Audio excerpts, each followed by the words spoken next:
Alléluia. Ndekolanga landa Yesu bomokili oyo ekoleka nango kabona na mokili polobi olela te mingi bakozika na moto mingi bakozika na lifelo fote ya nani natuni fote ya nani fote ya nani natuni fote ya nani ndekolanga landa Yesu mokili oyo ekoleka nango kabona na bisengo ya mokili polobi olela te mingi bakozika na moto mingi bakozika na moto fote ya nani natuni fote ya nani ndeko na ngai nyonso somola na mokili oyo ekoleka nango me bakamarade oyo bamemona luyenge mingi baza bandoki. Alleluya. Batinda bango pembeni na yo oyo bamemona distraction. Alleluya. Bien aimé dans le Seigneur, bisengo mokili oyo ekoleka nango un jour okokutana soit na paradis soit na lifelo. Alleluya. Ndekolanga landa Yesu mokili oyo ekoleka nango kabona na bisengo ya mokili polobi olela te mingi bakozika na moto mingi bakokalingama na lifelo fote ya nani natuni fote ya nani fote ya nani natuni fote ya nani. Bien aimé, fote ya nani olingi koyoka concerti. Alléluia. Posa trop charnel olingi pe bien aimé le Seigneur car ba bâtiment l'église bâtiment sima kaka ya ba faux prophète olingi kolanda Yesu te. Bien aimé dans le Seigneur misuka na ba boîte de nuit misuka na ndako banganga misuka ba muziki via matongi via milangwa ndeko na ngai tango okoke na lifelo fote kozala ya nani ya kolanda mission okote ya ma au nom de Jésus-Christ.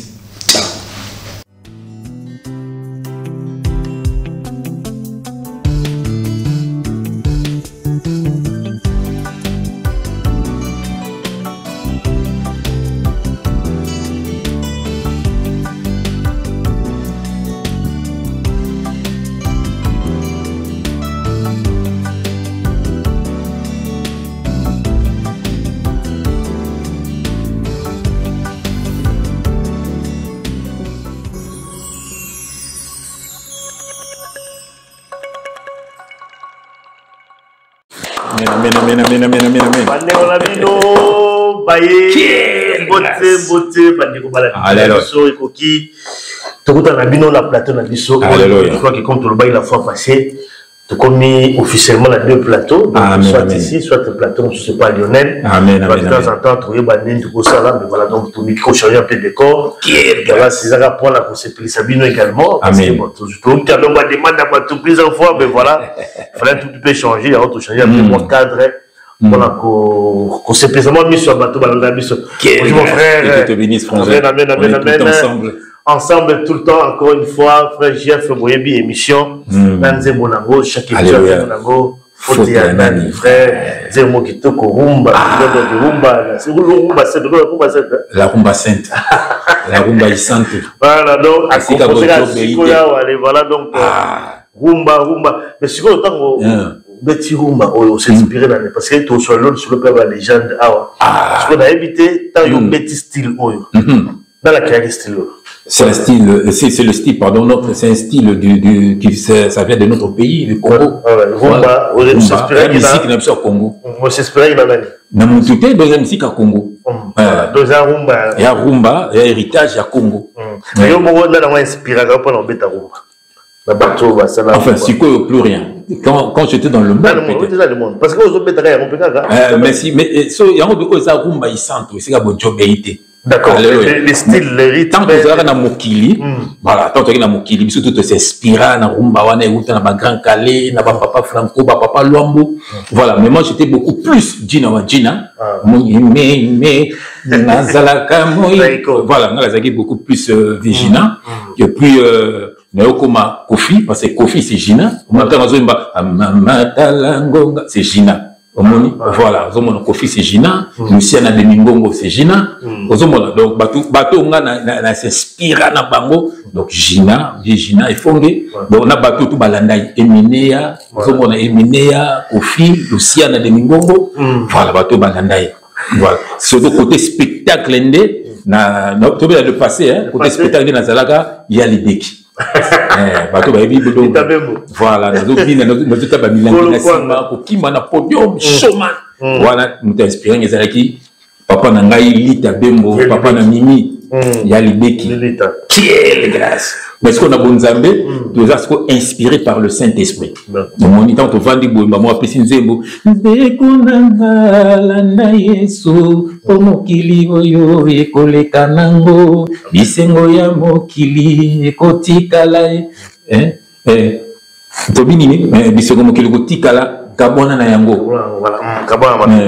Po mingi bakozika o na motoe mingi bako kalinga mao na lifelo fote ya nani na tuni fote ya nani frère quand vous allez dans la musique tu vois que karaté fait zo beta soki awa ba tu déjà pas après ba ko kota ba concert siko kufi siko fote ya nani c'est ça c'est vous mona pour nous quand c'est un concert pour ko sango surtout ba tunde ba lula ba fête ndako batu kolia pa batu ko même on tueta batu mona kotonga yo mutu na nzambe a solola mutu faut la charismatique faut la personnalité voilà le zo zanga batu personnalité kolia pa batu kodunda pa batu ko même toilette pa batu o mutu na ngai mais ozo pc baxi atonga yo voilà pondoki frère pondoki ndoki pozo mutu ya ka mingi na bloka kolia et puis na sexe alors ça fanatique bloka kolia na sexe ici bazo kala alors le zo ganga bozo marché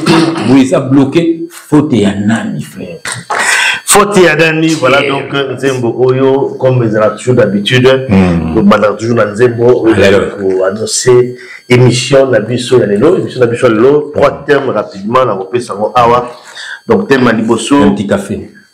Comment reconnaître un enfant, un vrai enfant de Dieu. Donc moi la Nzambe ya solo oui ben nini. Et puis, bon, c'est né, là, moi, en Zambie, solo, là, il y a faux aussi. Parce que ça, c'est vrai, il y a aussi les faux. Je crois qu'il y a un tout le bilan, la quatrième émission, il y a l'autre, un vrai enfant de Dieu, on va reconnaître un nini. On a les thèmes, les autres retraités. Deuxième sujet, la mission, ils allaient sur, voilà, donc, ils allaient un sujet, c'est un mission, on tapait ces bisous en haut, ils allaient, pour l'obéla sur Poto, où vous allez avoir. C'est beauté, c'est Berlin Boula.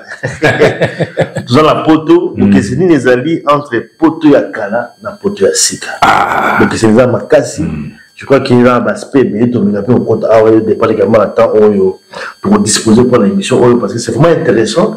Pour qu'on le appelle sujet là parce que ça nous concerne nous battre autour de la Poto Awa, puis pour tout mettre la Poto Awa. Avec au Talisa, différence dans le niveau Nini Poto et Kala. Na poto ya sika pour le bilan la il faut comprendre toujours que l'on passe diable à envoûter votre belé parce que monsieur tu regardes que bête makamba mukilité pour un sentiment toujours bien ça diable bon mon ami nous passe diable à vandi na kombo Jésus Christ. Et voilà donc troisième sujet comme on l'a dit dans l'introduction affaire légende je crois qu'ils allaient sujet qui domine en tout cas ils ont le la toile légende de l'Obini. Voilà, bon, voilà, il y a comme débat, il y a comme plus de il faut soutenir tellement tout, la légende, les gens des animés. Tout le monde, on a 4 émissions, on a besoin de l'eau, on a aussi, donc, affaire légende, on a des légendes qui ne l'est pas, et puis les gens de l'Obini, voilà, ils ont des sujets à Souka, pour développer. Quand tu as émission, on a besoin de mon frère, donc, je crois que ma thème, on a besoin de voilà. 3 sujets automobiles, mon frère. Déjà, je suis flatté, j'ai béni le Seigneur. On dit à m'appeler ça la vision en provision. Parce que c'est un journaliste de taille. Non, je te dis, sans te flatter, mon frère. quand on fait ça ma introduction boy ça veut dire il y a on a pas mutu so benga faut tout ça l'émission nazomona déséquilibre kokota parce que il faut flatter son frère aussi parce que intelligence aux ce qui est bien en toi aux intelligence humaine et puis intelligence sagesse de Dieu ça veut dire quand tu parles on sent l'homme de Dieu on sent un homme instruit c'est très important donc tout le monde était balabala comme des au mieux balabala pour se faire une balabala bala micro ba comme belé bala micro na chronique foati au fini mokité mais ba tout baza ya moni pepe comme ba comme égarata mamba légende wana ce que ba tout mamba légende wana c'est des gens qui sont même pas instruits donc balabala donc balabala et ça nini tout le monde en le frère ba bombo kayo voilà donc to tika émission na bombo nzambe sinon tu bouka la table bah monte de pouvoir qui est joie immense les autres de prière tout bon de là pas battre mon collègue mission ou te ya bano yaye au nom de Jésus-Christ éternel Dieu des armées. Papa, comment ne pas t'aimer, papa? Comment ne pas t'adorer? Pour la makambo qui toko sala pour na biso nzambe. Ta nous ako sangisa biso papa. Oh nzambe, zo pesa biso kimia. Malgré ba kumba mokili, malgré ba souci mokili, zo pesa biso kimia. Papa, d'abord en nous-mêmes, ainsi que na mabota na biso, na misala na biso papa. Ozo kwisa banguna na biso tongo bidi pourquoi pe butu nzambe. Papa, pourquoi pas tout le bela yo nzambe? Tala papa ngo ki toko pesi biso nzambe, pour to ko pesa lumière na banu yo nzambe. Est-ce que Satan aza ko réunir na mitema na bango na bandako na bango na ba santé na bango na ba misala na bango papa to ekolongola Satan papa to tia Jésus Christ na mitema ya bana na yo to tia Jésus Christ na misala ya bana na yo to tia Jésus Christ na bandako ya bana na yo Satan azala na sikate molili longwa na la vie ya bana na yo papa bénir mon ami surtout oya yo azolanda biso nzambe pe koisa banguna na biso bénir tes frères na ngai na libota na ye totike miso na maboko na nzambe yaka côté ya bano ya yo que le Saint-Esprit parle pour l'édification de ton peuple au nom de Jésus-Christ nous avons ainsi prié et nous disons amen amen alléluia. Oh bien-aimé ningana soyez dans la joie bandeko na bino on est là tolobaki na bino nyonso tokomona nyonso tokoyoka bien-aimé tokobimisa na poisa na but moko kaka bana nzambe bazala sauvé au nom de Jésus-Christ amen amen amen amen merci en tout cas mon frère pour la prière alléluia kota rapidement na ba sujet na biso to développer comme na episode dans l'introduction to ba na duka na sujet liboso. Alléluia. Comment reconnaître un vrai enfant de Dieu? Tu reconnaître un nini. Voilà donc frère au fond la biso de l'eau awa un sujet frère Jean-François Ifungé. Alors un enfant de Dieu d'abord il faut que je définir c'est qui est un enfant de Dieu et puis voilà tout le monde pour que non qui reconnaître un vrai enfant de Dieu n'a pas critère qui est un enfant de Dieu d'abord. Voilà, j'ai un autant qui on a versé dans la Bible. Nous parlons bibliquement. Voilà. Donc il y a 1 Jean chapitre 3 et que l'on a versé 9 à 10 et je vais lire au nom de Jésus-Christ frère Yoka. Quiconque est né de Dieu ne pratique pas le péché. Donc il faut naître de Dieu. Donc naître de nouveau, c'est naître de Dieu. Ce n'est pas bâti on a maïté, bâti on a nini. Non, c'est naître de Dieu. Ça veut dire que Jésus-Christ a beauté mitati-nayo. Voilà. Il y a un enfant de Dieu. Un enfant de Dieu. Nimba bibenga bana nzambe mais baza né de nouveauté. Quiconque est né de Dieu ne pratique pas le péché parce que la sémence de Dieu demeure en lui. Il ne peut pécher parce qu'il est né de Dieu. C'est par là que se font reconnaître les enfants de Dieu et les enfants du diable. Quiconque ne pratique pas la justice n'est pas de Dieu, ni celui qui n'aime pas son frère. Et le voilà. Donc ça veut dire, c'est simple, frère. Donc on va commettre votre péché, c'est ça. Ça c'est quand même commettre votre péché. Mais ça dépend. La fois passée, dans celui qui n'a eu moins d'ensemble, à cause péché, à y quitter. Moi, c'est le moi à regretter. Au moins, à regretter pourquoi la salle qui est en moi. Mais moi, la Satan, et à se préméditer, fait péché, avec des nazars, on retire la frère, il m'a poison, on bomaye, voilà, on a aucun élaé, voilà, ça, ce sont les enfants du diable. Voilà, donc, moi aussi, rendez-vous, donc tout ça, Saint-Esprit, donc ça veut dire que celui qui est né de Dieu, n'est pas biso, donc pour ça, la péché, ça passe. Pour na la mutu poisson, donc ne pensez même pas. Voilà. Donc pour na ça la mutu na yiba yo ça passe. C'est ça un enfant de Dieu. Comment on frère, c'est ça. Un enfant de Dieu, effectivement. Donc en fait, un enfant de Dieu, c'est un vrai enfant de Dieu. Parce que là, c'est un vrai. Un vrai. C'est ça, on voit des vrais. Ça veut dire qu'il y a aussi un vrai enfant de Dieu et un faux enfant de Dieu. Oui, il y a des faux enfants de Dieu. Bon, maintenant, quelle est peut-être la différence? Parce qu'on oublie un vrai enfant de Dieu. Par contre, tu vas enfant de Dieu. Voilà. Faux enfant de Dieu, enfant de Dieu. Faut pas ça. Il y a pas bien. Donc, le verset 10. C'est par là que se font reconnaître les enfants de Dieu et les enfants du diable. D'accord. En fait, vous avez la différence. Quand tu oublies un vrai. Pourquoi tu oublies tout le vrai Pourquoi tu oublies vrai, donc il y a un faux aussi à ça. Oui, donc. Par contre, tout enfant de Dieu, il y a un vrai et puis un faux. Par contre, tout et voilà. Voilà, donc c'est c'est là le niveau de nous, un vrai et un faux enfant de Dieu. C'est comme si tout va dans mais dans la bilo comme sous oyo, il y a une différence. Yoka pour mon faux bazar, yoka naza na Galates chapitre 2, na verset 3 à 4 et je vais lire au nom de Jésus-Christ yoka. Mais Tite qui était avec moi et qui était grec ne fut même pas contraint de se faire circoncis. Yoka, et c'est là à cause des faux frères. Et c'est là à cause des faux frères yoka qu'ils étaient secrètement introduits et glissés parmi nous. Pour piller la liberté que nous avons en Jésus-Christ, avec l'intention de nous asservir. À cause des faux frères, donc les faux enfants de Dieu, baza faux frères, faux frères. Ce sont des faux frères. En fait, glisser, glisser. Ça image, il y a pas c'est vous dire, voilà. Ça veut dire glisser parmi biso points pour piller kolongola biso la vérité à Jésus-Christ. Pour banyo la biso. Yoka.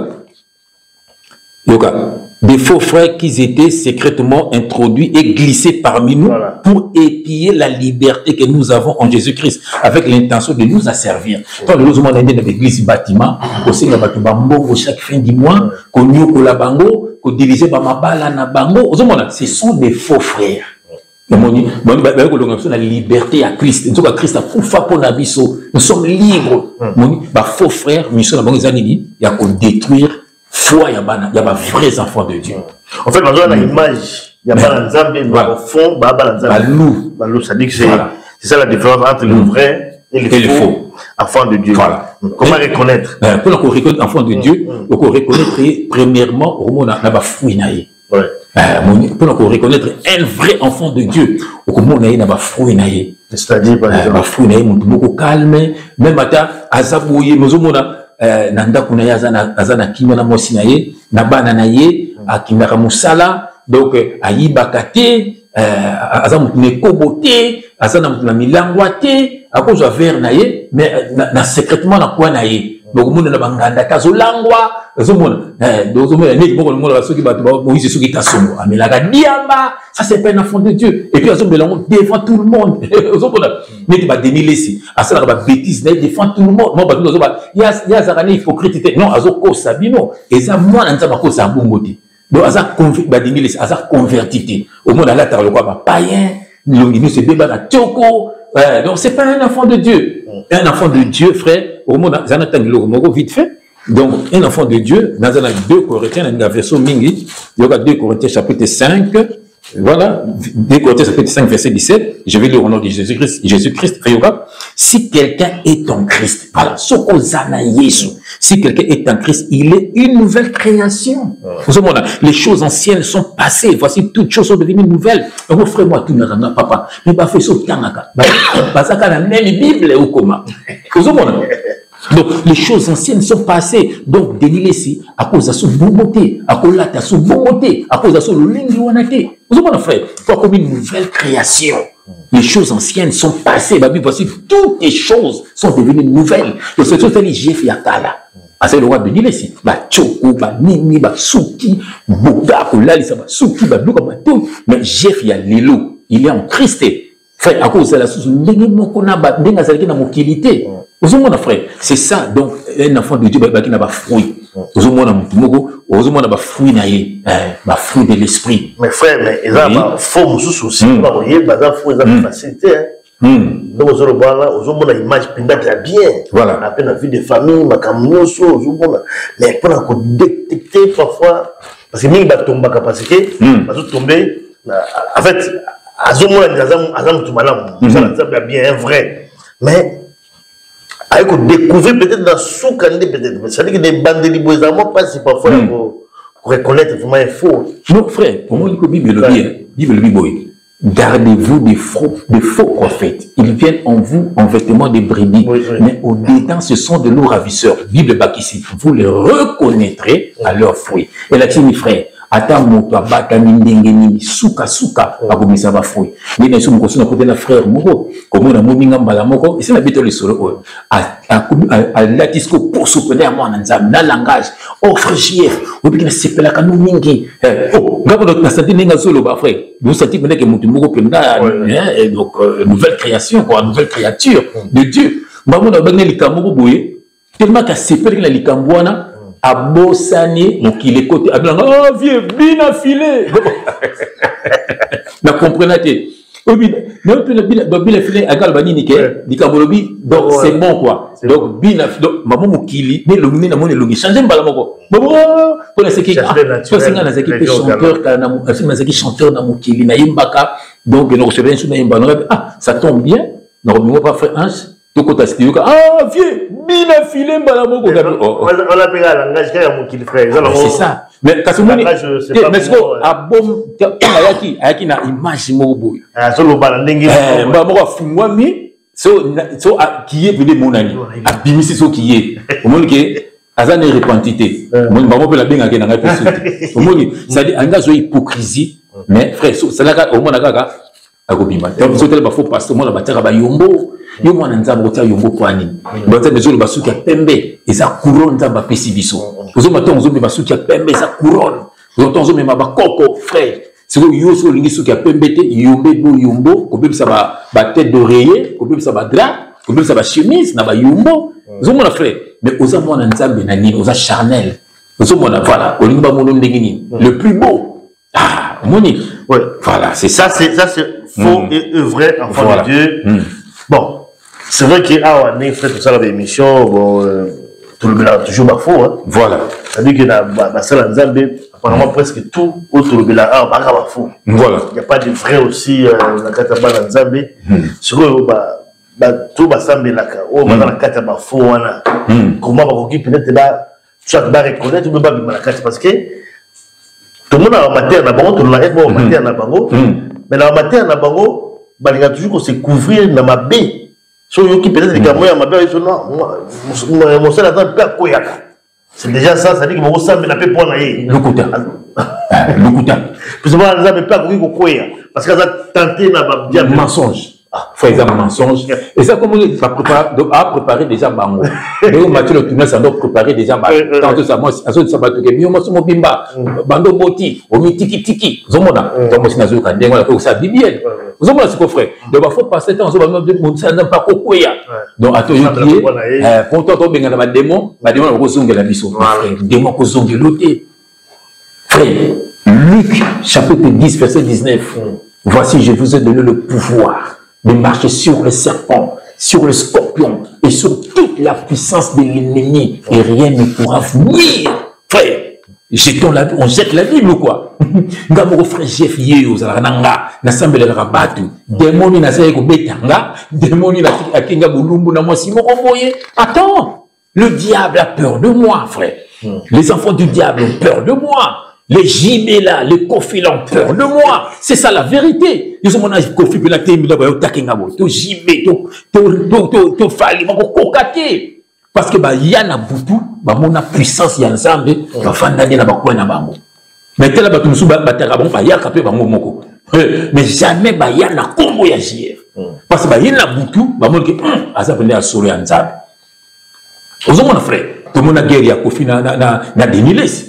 Denis a lobby, Kofi a lobby, a tindi batoué bazoloba. Mais ce sont mon ok, il y a JF, tout le monde a Kofi aye, aura attaqué JF, bazol va bien JF. Pas dit que faya bongo. Pour la moulili a recocate.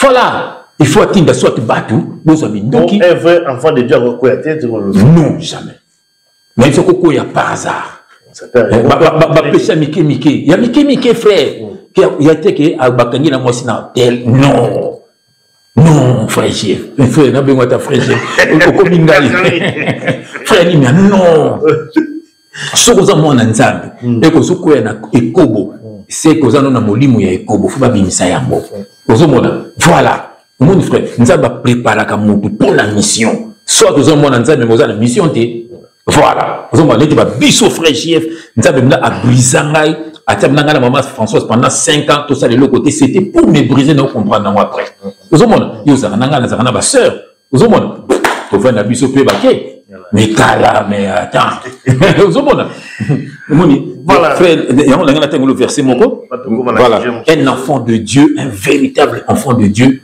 à quoi kokoyate frère jamais au moins que Jésus Christ dans la tête de ton moto attirer kokoyate mais ozomona moi c'est prostitué frère moto na ekobo azo sukule makolo aso makolo batu basilika bi obotika et c'est l'autre fait ngaka na zaki sono tambola omuntu baselo bazalaka alati la mamoko nzoto na simisa ko mingana omuntu kana zeso na te pa na dongi moto molimo nde yisangai na okamna molimo yisinga bi ah bon do soko tali okokoya na bi Nathalie voilà et comme hypocrisie quand ça tourne maman François dans la voiture donc elle a dit maman François c'est le taille elle dit moto na nzambe quand ça na taille bien voilà ça na taille bien ma bizarre kolobala kolula différent c'est différent non kolula oyo ngala ko nda ko non frère combien de fois na ça au émotionnel est bête combien de fois c'est un compliment en fait mais c'est ça compliment là c'est différent c'est différent oui aux gens des tensions en fait quelque chose non sur les gars ça va limon danger c'est un péché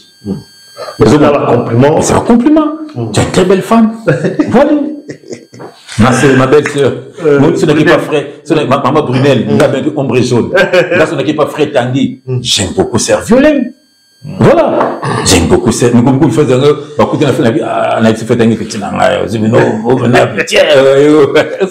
donc ça veut dire c'est ça frère donc intention moralité donc ça frère péché ça intentionnel aux kansani voilà moi ce kitoko garçon kitoko donc voilà dans ça qui vidéo moi nazo ça la musculation ma sœur ma comédie ngana ba frère t'as une belle taille tu es bien, tu te maintiens bien. Bon, ça y est, péché. Voilà, parce que c'est comprimé ça. Ce qui nous intéresse, c'est que ça bat, comme conseiller ma bé, c'est ça ma canisina yo. Nous on a autant à verser moko, yo moi ba faux prophète voilà. Bazo bimana ba sel, ba bazo bo même basia batu, ce sont des enfants du diable, ce ne sont pas des enfants de Dieu, frère. Non, yo que l'autre tanga, yoka. Il a ce que ba mutu na fouille hein. Galates chapitre 5, on a verset 19, et je vais lire au nom de Jésus-Christ, on a verset 18. Si vous êtes conduit par l'esprit, vous n'êtes point sous la loi. Nous sommes conduits par l'esprit qui va bien s'offrir. Dans la scène, il y a côté. Il y a des bébés comme vous avez pour Jésus-Christ. Je suis libre. Verset 19. Or, les œuvres de la chair, voilà, les œuvres qui sont charnelles, les œuvres de la chair sont évidentes. Ce sont la débauche.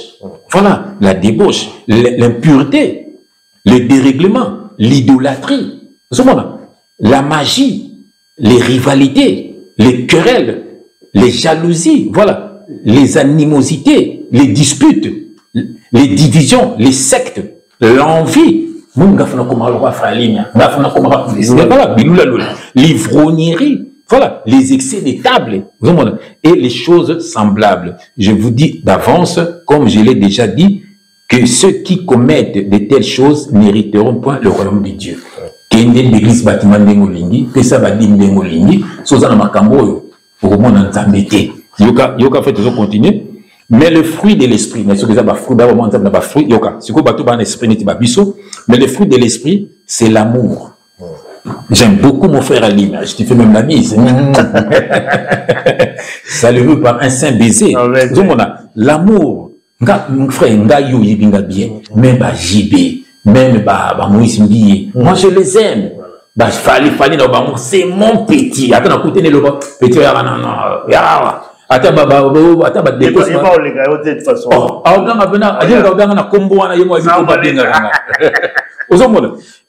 c'est ça. Petit Yara, non, non. Bongo. Parce que quand je parle comme ça, c'est l'esprit du Père. C'est juste Bolomana Mabé. Ce beaux années du diable, avant de vous faire. Voilà, voilà un problème dans l'haïti. Mais quand même, j'ai fait mon travail. Vous savez, mon frère, Yoka, mais le fruit de l'esprit, c'est l'amour, la joie. Nous sommes tout le temps joyeux. La paix. Quels que soient les problèmes, quels que soient les soucis. Zanakimia, frère. Sozanakimia. Au pongi, au comment stress, au comment voilà. Donc, au point de la maladie, tikiliki. Linga aux en paix. La patience, moi, on a fait beaucoup zéla. Voilà, zéla. Parce que zéla, tant na yote, mais tant yanzam. Il est le maître des temps et des circonstances. Habitani n'a repris sur l'ibala. Habitani n'a repris sur Moussala. Habitani n'a repris sur guérison. Yozo ngaga, lelo, lamba, lelo. La patience, la bonté, la bienveillance, la foi, voilà, la douceur, la maîtrise des soi. Vous en avez maîtrise.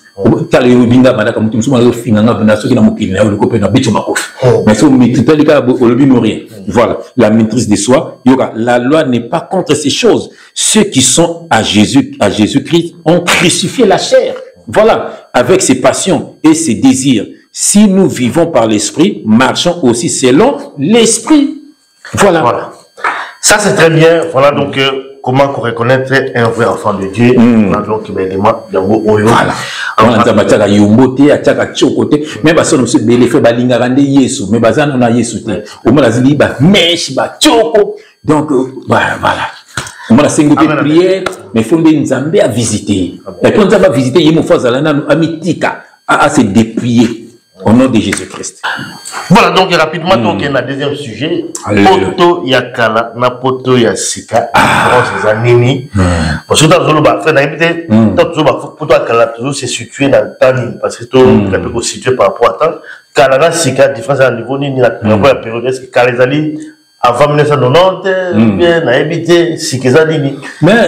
Mais en esprit, on va comprendre Kalana Sika. Quand on est posé le bateau, on comprend le Kalana Sika. On comprend Kalana Sika. Voilà. Sika drôle, va appeler des moments où. Oui, l'an 2000. Tout ça. L'an 2000, mais Poto Sika. Poto Sika. Et puis, en 1900, on a Souka, 1900, déjà, Poto Sika. Ah ouais. Donc, Poto Kalana, des années 70, des années 60, des années 70, des années 80, 70 ou 70. Voilà. Alors, 80. Alors, frère, côté à Boké, c'est une différence. Comment vous pouvez couper sa différence? On a Poto Akala, la Poto Akala. Oui, d'emblée, déjà, Boende Tuninga, au moins, Poto Akala, frère. Donc, ça veut dire, bon, c'est pas un problème, je suis né ici. C'est pas un problème. Elle est sous-moutée. Elle est sous-moutée. Frère, moi, de Poto Akala, les aguets, moi, on était vigile. Mazala raté.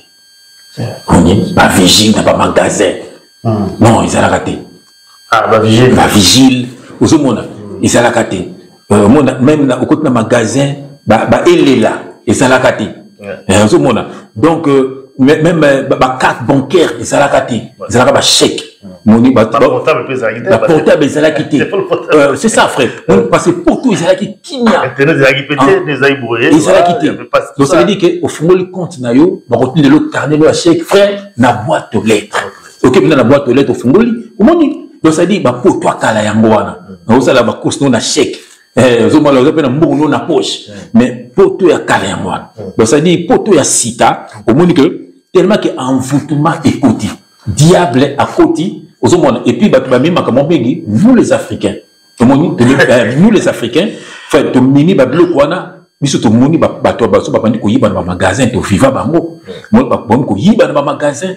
Après, bazu ko munde la zuzu atesko ba yelela na bilamba baki ko découvrir ba sac moko sac wana soko ba bomba sala ngo ba uta ba papier aluminium soko nini soko ji bilamba na hotel na carte erolela te uzomona donc mundele akomi ko verrouiller ayo ta ba vigile ayo ta ba caméra ayo ta ba bilamba belela ayo noni ayo longola kalandi ni ba cabine téléphonique to zaka ba cabine téléphonique. Fait dans chaque coin en rue, il y a des pièces. Au côté de la pièce, il y a des petits dans mon hôtel, à comboter. Bon, bah, on bouka la cabine, bah, bimisi, bah, pièce, bah, comme la clé, mon go, bah, passe partout. Mon équipe mondiale est au long de la cabine, on a un tasco, bah, carte. Même, bah, tout le monde, bah, carte, il y a ma yuya. Vous avez quand tu as un téléphone, tu as fixe, on a. Mon témoin de Kaina, ma yéla, ma bé. Il y a un ça, va aller. Il y a un bé, ba numéro exemple 55 obeki 5 donc ben ko ata makabo ba na ba courant ba komite loko mo ba yango bar na bosse ko bando bengango pour au foot ka courant mingi te. En fait, moi je pense que si vous êtes distingué pour toi Kala, pour toi Sika, il faut d'abord côté là, na pour toi Kala maintenant les bano ya poto d'abord. Le but c'est les études. Donc si vous êtes dans Belgique, c'est pour les études. C'était pour les études. Donc Belgique, ils arrivent pour la bonne classe. Alléluia. Et je pense que c'est chose et là pour justifier aussi bloko zolo ba. Voilà. C'est-à-dire que batwa d'abord kotanga. Na kotanga. Sur batwa na famille na moi na bala, c'est pour les études, bala musu ba kolipe ba tangi pe awa. Donc c'était aussi eloko mususu. Mais tant que comme la série Oyo pour te commis batwa pour la koluka vie. Papa Wemba. Non, c'est vrai. Non, je te dis. Il y a situation. Papa n'a qu'à tuer. Il y a situation. Ça dit que je comprends. Misère et côté là. Parce qu'il faut quand même dire aussi que à l'époque, autant dans la poto, pas fait qu'ils aient pu quand même c'était niveau de vie aussi. Voilà. La Kinshasa na Congo à l'époque. Une vie à la qui va doit ça là, normal, va crédit à Mandako. Ça c'est tout à fait normal. Maintenant, on a bébé en Afrique. Et comme une situation qui est crise comme ma casse en Afrique, et que les gens vont commis Koya. Mon frère, on a sauté. C'est la différence. Tu vois, on a sauté parce qu'avant, on a crise quota. Tout le monde n'est pas comme Bayeni. Frère, nous avons sauté. C'est-à-dire, au monde congolais à l'élo, ou bien africain à l'élo, mais c'est qu'on a une mission passée, qu'il y a un professeur camerounais, à l'élo qui m'a cambouana. C'est-à-dire, comportement africain l'élo, les blancs, bah, si, bah, étudier à Cameroun déjà. Fallait qu'il va verrouiller. Étude, verrouiller, publicité, en plein jour, journée. Jeunesse, frère, jeunesse qui est l'alcool, jeunesse qui est écobo, jeunesse qui est musicien. Même en Côte d'Ivoire, tout le monde va cotiser à mettre Bakayoko. Alors, ça va misser la vie de ceux qui faut détruire jeunesse. Il y a le lot qui va retomber dans l'eau. Avant de nous quitter, papa Wemba azalaki bena utilisé pour la bonne sa jeunesse wana. Tant que bakanse bwana ba copain ba kendeke ba vacances. Ceux qui n'ont pas moni ndenge ba bazuma boma ba wana congolais qui toko na mona même kulu na pesi mbote kulu aloba yango donc bango bazo ya poto kaka pona bilamba. Ozomona OK na fikini baza bien et puis idée te kena kendeki na sombanda ko pour la autre so bien na kini. Ezeka ko ya kaka pona kolata après qu'on quitte à vacances, on a papa Mbayembaka. Et puis sur l'hôtel, papa mini frère, il y a génération papa Wemba, majorité basa perdu. Au balanda qui papa Wemba. Ti lelo, basaka na mama bilamba, basaka na makambo baba. Il y a une autre ça peut sous makasité mais makas makamba momi, basaka na kata distraction. Mutasa komi koko, autaka tchoko pe boy poso. Donc c'est ça, basa belé na critiquer binoté, je vous aime tellement et ça la vérité pour nous pembe na pembe beaucoup fa bon monter pour bokeni felo. Vous comprenez? Ça dit voilà, papa a été beaucoup utilisé pour la destruction de la jeunesse. Vous comprenez? Après Wenge va au soir, relève. Bah très bien, Wenge va babysitter dans la série 7. Bon papa na série 6 mais va babysitter dans la série 7. Bah tout le monde a Wenge ou c'est Wenge musique. Vous comprenez? Avant Wenge c'est vivre la musique. Vous comprenez? Parce que tali exemple Zaïko. C'était le Zaïko, c'était des étudiants. Parce que là t'as bien, même ils sont parents. Mais parce que Tindanga grande sœur Nathalie, donc il y a un concert à Zaïko, il y a en plein air. En plein air. Donc il y a des Zaïko. Tu l'as dit chemise pantalon là-dessus. Vous donc calme Zaïko là et plus il y avait étudiants. Et puis, on peut pas descendre à Los Nikelos, des étudiants en Belgique. Je pense à papa Satikabiso, papa Tony Di, papa na Tchocho Bokito. Vous avez des étudiants, même Tchocho Emoko, intellectuel. Vous avez des gens qui sont zaïko. So vivant et il y a bébé sa jeunesse. Après, Wenge, il relève, il y a bébé sa jeunesse. Vous avez ça va retomber à Wenge. Vous avez donc, Congo Penda, Tokomi, trop bas.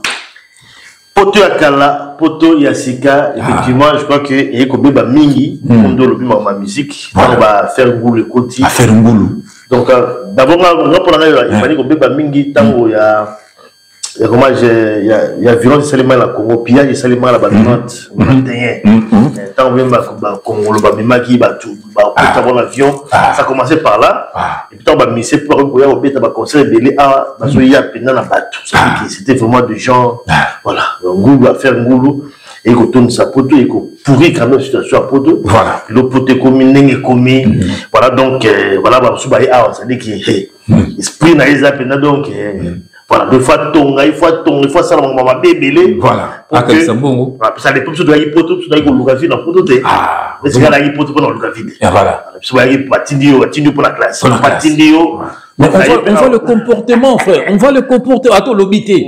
Il y a des gens qui pendant Lukavi, pendant ton en Afrique, ça c'était pas ça, on m'a pas envoyé pour ça. Voilà. Donc, et puis, bateau, il y a Luka, tout ça, on peut différent. Moi, puis là, il y a Luka, je me dis, de esprit, on compte dans le camp. Donc, c'est de la logique, c'est quoi. Et puis, frère, la catégorie, oui, on a pu encourager, on peut être Luka. On peut encourager, on peut encourager, alors qu'il y a des cailloux, on a Luka Mongo, pour aider les familles, la qui. Non, mais Luka, on est comme là-bas. Vous voyez, pas. Mais on a besoin de balbon et balamon. Ah, moi, on a bien. Mais ça n'a pas tout sous, frère, ça n'a pas tout sous, bon, ça n'a terme, donc, bah, sauvage. Vous voyez, donc, il y a des poteaux, à Mimi, Bouzo, Bayamboka. Vous voyez, frère, ok, dans Château Rouge, en France, à Paris. Frère, au monde, on a besoin de balabala. Vous avez un métro, mais chaud, moi, donc, na balabala. Donc, au monde, Afrique.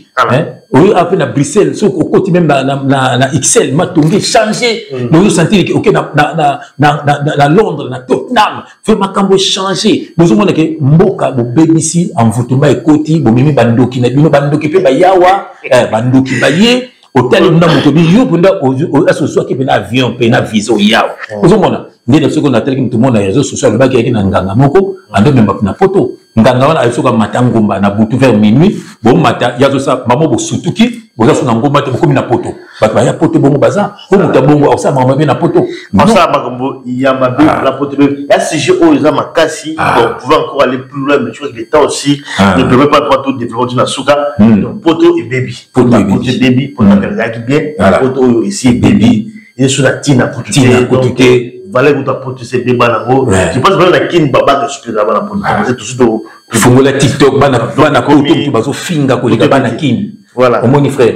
Regarde ici, aïe magan c'est bon, na poto na zomel na zonga mboka. Mais le loyo, bato zobande, nous la poto. Vous mon frère. Donc ça veut dire c'est terrible.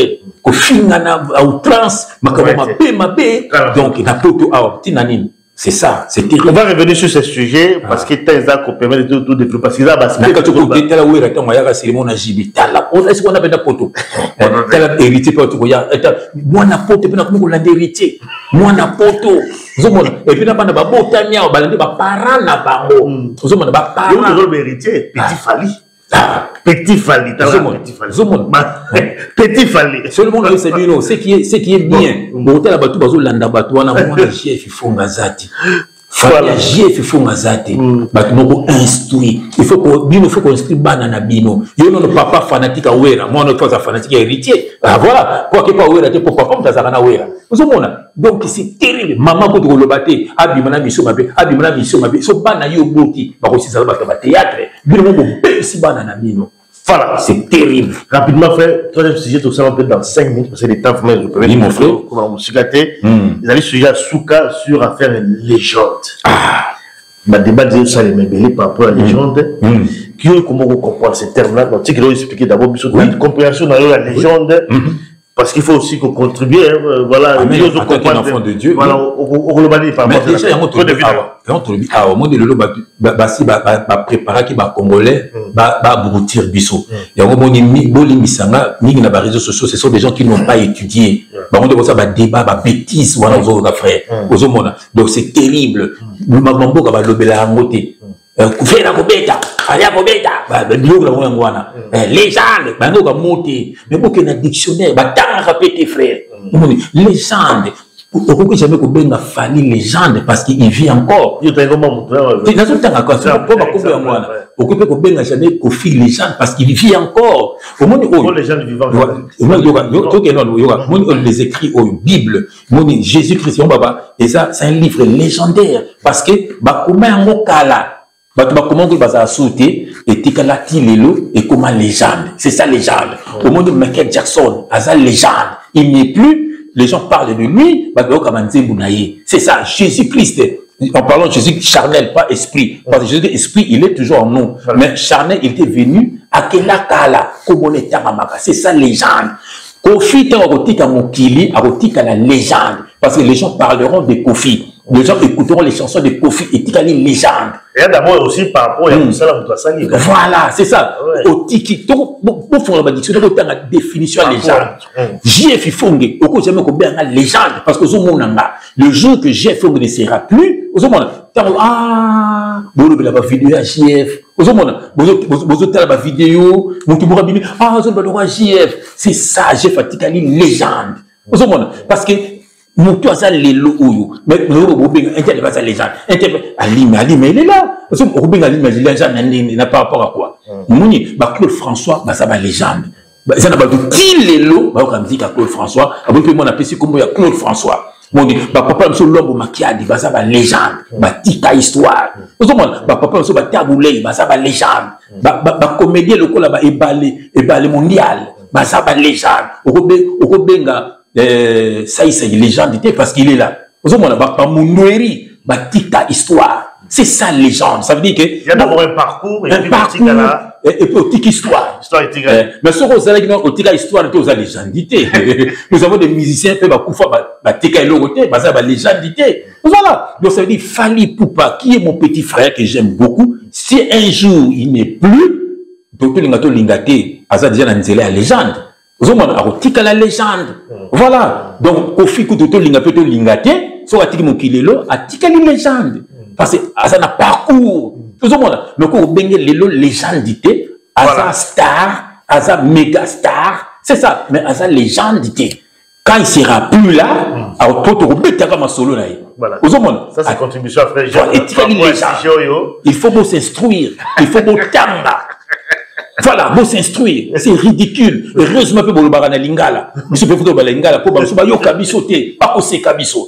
Voilà. Bah tout temps ba star. Bon na Congo, na ba Afrique, na ba tout ça na ba star, na ba méga star. C'est ça que vous savez. Vous trouvez quoi Kofi à sa star te, à sa méga star. Fali pour pas que tu bien sous star te, à comme méga star. Voilà, donc ba méga star, ba star ba vedette qui peut pas ça. Comment dire ça? Voilà, mais ba ça ba légendité. Comme les gens, comme tiki histoire. Vous avez frère. Voilà, il faut que tika histoire, au tika légende. Voilà, ce que tiki histoire, vous avez légende. Mais tu sais, il faut que bolinga, tu tika histoire. Vous savez, il faut que vous avez la légende. Ça, c'est bien. Il y a eu un GF Fongue. Il n'avait pas froid aux yeux. Voilà. Il était avec Frère Alimia. Pas d'avis de solo. Tu me rappelles GF Fongue. C'est ça, les gens. C'est ça. Vraiment, beau s'instruire. Merci en tout cas, frère, pour la contribution. Donc, ils allaient contribution. Je vais dans le débat où tout est salé. Ils allaient aussi contribution. Voilà. À Bagis, ça se fait un sous. Voilà. Voilà. Toujours comme la émission, la mission, la pitch, pas de merci en tout cas pour tout. Voilà donc comment la souka. Frère Jeff, peut-être d'habitude sur les souka. On a appelé ça beauté. Na qui n'a biso linga biso mille frère. Le na yom tout fait ça beauté. Na Suisse. Pierrombal beauté. Pierrombal, tout ce que nous faisons, il le fait aussi. Moi, il peut la salle à sport. La voiture, tu vas dire, bon, biso, Pierrombal, celui qui côté Lola, il faut côté Lola. Ce côté Lola, tu es sans âme, poignard côté Lola. Que Dieu te bénisse avec ma belle, Maïka Mandrandele, la blonde. Moi, na quartier, na biso, na pesi mbote mingi, na Canada, si kozali, à partager avec l'émission, na biso, vraiment, na pesi, ba pesi mbote, na pesi Sam Chintu mbote, notre frère Sam Chintu, mais Sam Chintu, à sa légendité. Sam Chintu, à sa star. Vous avez un star, Sam Chintu.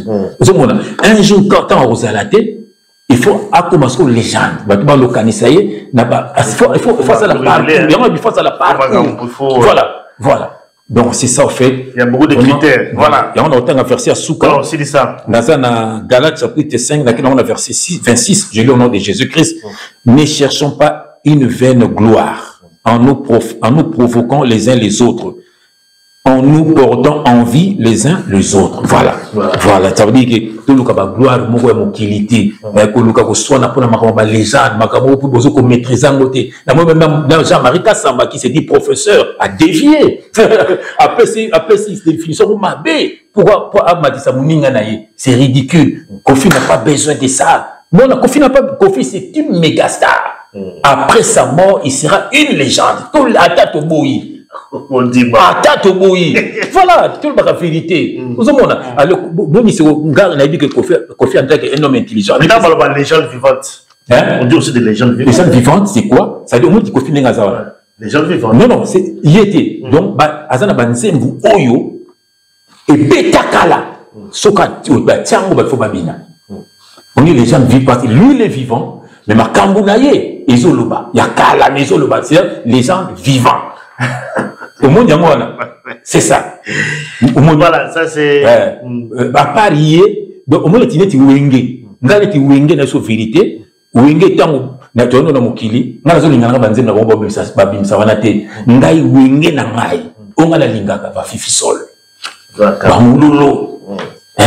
Banikide. Vous voyez, ce sont des chansons légendaires. Parce que Batiango Batubakobina. Donc Wenge basa ba légende vivante. À partir, il y a Moulolo. Voilà. Maintenant, si on va Koufa, histoire, légende. Pour le moment, Baza va méga star, disons la vérité. Voilà, Baza va méga star. Tout Baza n'a parcours, Bana Wenge. Pourquoi pas? Voilà. Merci mon frère pour la contribution. C'est comme la souka, on a biso.